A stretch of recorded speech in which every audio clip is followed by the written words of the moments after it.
सारे बड़े पूंजीपति अडानी अंबानी इन सब का नाम खिलाफ में प्रचार करने के बाद भी राहुल गांधी की कांग्रेस पार्टी और या मतदाता सूची स्याही, अब ये भी कहेंगे, उसके ऊपर मैं बाद में आऊंगा। अभी तो ये मानता हूं कि जिस तरह से एक सत्ता परिवर्तन हो रहा है और ये जो सुनामी आई है, ये अपने आप में एक अद्भुत अध्याय है। और भारतीय जनता पार्टी जो वर्षों से सोचती थी कि मैंने देखा है शिवसेना में जब उनके साथ जब संबंध रहे बाल ठाकरे के, तो काफी मंत्री भी बनाए गए अटल जी की सरकार में भी, और उन्हें तो एक समय में इमरजेंसी में एक समय में ऐसा भी आया था जब बाल ठाकरे ने कांग्रेस को भी थोड़ा ठेका लगा दिया था। इस बार तो उद्धव ठाकरे कांग्रेस के साथ भी गए, फिर कांग्रेस से अलग अभी अपना अस्तित्व बनाए रखने के लिए मुंबई महानगर पालिका में अपना लड़ाई लड़ी है। लेकिन हुआ क्या, कांग्रेस महाराष्ट्र में तो फिर भी थोड़ी बहुत कहीं अपनी इज्जत बचा पाई, नाम के लिए सीटें, वरना पूरे महाराष्ट्र में तो भारतीय जनता पार्टी और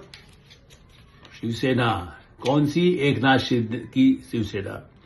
तो मान लिया जाए, मैंने जैसा आपसे कहा,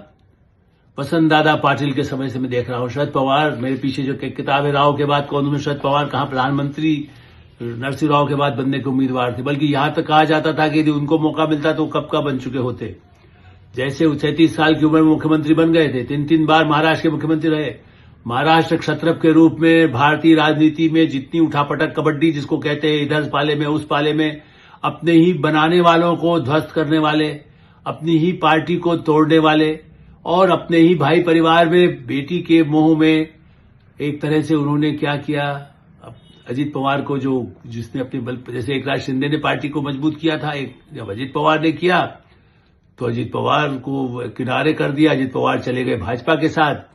इस बार फिर भी अजीत पवार और शरद पवार कुछ मामलों में कुछ स्थानों पर साथ में लड़े हैं, लेकिन वहां तो कोई फायदा नहीं हुआ, क्योंकि शरद पवार को लेकर के जो कुछ फायदा अजीत पवार को मिलना था उसका नुकसान ही उन्हें हो गया। यदि वो चाहते तो भारतीय जनता पार्टी के साथ ही समझौता रखते तो शायद और भी लाभ होता। बहरहाल ये उनका अपना फैसला है, ये एक रणनीति भी होती है, तुम उधर जाओ उस खेमे में और थोड़ा हमारे लिए कुछ लेकर आ जाओ। इस दृष्टि से देखा जाए तो इसके 2 महत्वपूर्ण पहलू भी हैं। केवल ये, अच्छा ये चुनाव भी देखिए 5 साल में होता था, नहीं हो पाया, कोविड आ गया, ये हो गया, इसलिए 8-10 साल बाद जाकर के एक 2017 के बाद का ये चुनाव, उसके पहले जो लगभग 10 साल इसको माना जा रहा है कि उस तरह से मुंबई महानगर पालिका के चुनाव हुए हैं।